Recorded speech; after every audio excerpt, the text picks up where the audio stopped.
Am I right to interpret what you're saying is that your Republican colleagues in the Senate go to work every day and lie about an existential threat to the planet because they want money from the Koch brothers or they're afraid of anchoring the Koch brothers? I think I agree with everything that you said. I think the last point is the most important one because it's not even about the Koch brothers' money. It's about all those guys have to do is rattle the change in their pockets and threaten a primary, and that's enough for people to have said, well, we'll move on to some other topic. So you put forward very recently an aggressive electoral reform, democracy reform plan. Yeah. What's in that plan? So there are two parts. There's a way of thinking about it broadly, which is taking the money out of politics, and the other part of it is getting people back into politics.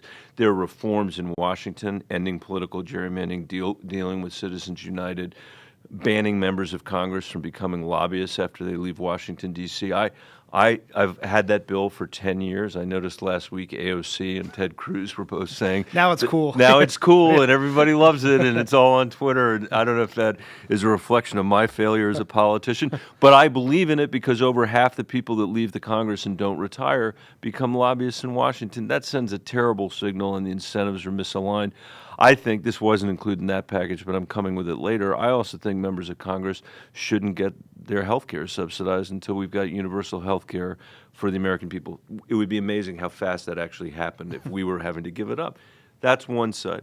The other side is very much focused on how do we improve the opportunity for Americans to be able to vote.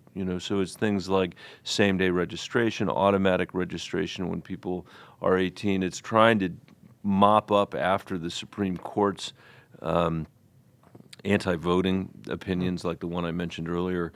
And I think that's another place where the National Republican Party and their allies, I guess, around the country, have worked really hard over the last 15 or 20 years to deny people the right to vote. And we should be on the side of making it easier for people to vote, and I think that's where the American people are, too.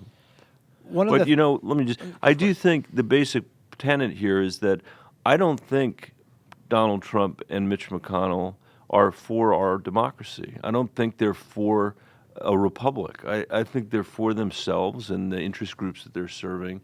And I don't think that represents what Republicans in my state believe.